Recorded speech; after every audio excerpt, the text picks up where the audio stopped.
আরে ওই দেখো তোমার ভাই এসছে।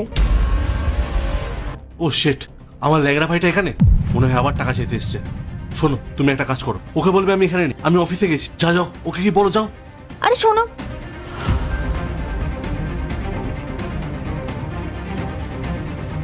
নমস্কার বৌদি। নমস্কার। ভাই তুমি এখানে আসার আগে তো একটা কল করতে পারতে। বৌদি, আমি তো আর কোনো গেস্ট না, এটা তো আমার দাদার বাড়ি, আর আমার যখন ইচ্ছা আমি তো তখনই আসতে পারি। আচ্ছা এসব কথা বাদ দাও, আগে বলো দাদা কোথায়?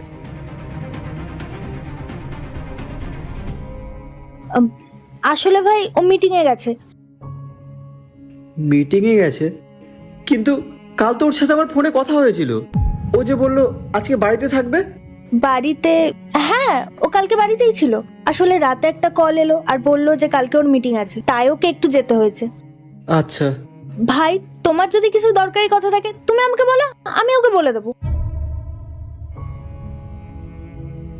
হ্যাঁ, জরুরি কাজ তো আছেই, কিন্তু সেটা আমি দাদাকেই বলবো, আমি তো তোমাকে বলতে পারবো না। বৌদি তুমি একটা কাজ করো না, তুমি দাদাকে একটা ফোন করে নাও, আমি কথা বলে নিচ্ছি দাদার সাথে। আমি তো বললাম না যে ওর আর্জেন্ট একটা মিটিং আছে, তো আমি যদি এখন ফোন করি ও ধরবে না। বৌদি তুমি একটু বোঝার চেষ্টা করো না, আমার দাদার সাথে খুব জরুরি দরকার আছে, সেই জন্যই তো আমি এত দূর থেকে এখানে এসেছি। বৌদি আমি দাদাকে অনেকবার কল করেছি, কিন্তু আমার ফোনটা তুলছে না। তুমি তুমি একবার ফোন করে দেখো না, ও হয়তো তোমার ফোনটা তুলবে। দয়া করে আমার সাথে দাদার কথা বলিয়ে দাও না। ঠিক আছে, আমি করছি কল।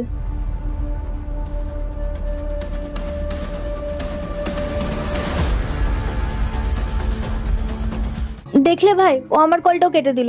আমি বললাম না ও একটা জরুরি মিটিং এ আছে।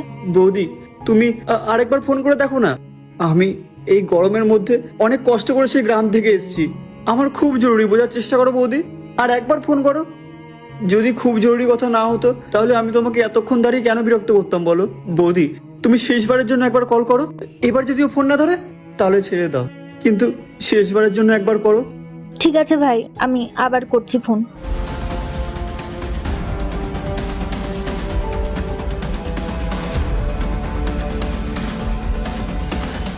দেখলে ভাই, ও আবার ফোনটা কেটে দিল।